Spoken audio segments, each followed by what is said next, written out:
Let's see how to transfer video from iPad to Android. In the first step, go to Settings. Next, select Bluetooth. Then turn on Bluetooth. In the next step, open Settings. Later, tap Wi-Fi. Now, ensure both devices use the same connection.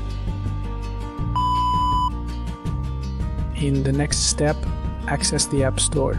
Now, look up and download a file sharing app. Later, open the application. In the next step, run the file sharing app. Now, pick the video file. Next, press the send button. In the next step, launch the same app on Android. Now, hit receive. Later, store the received video. You are good to go.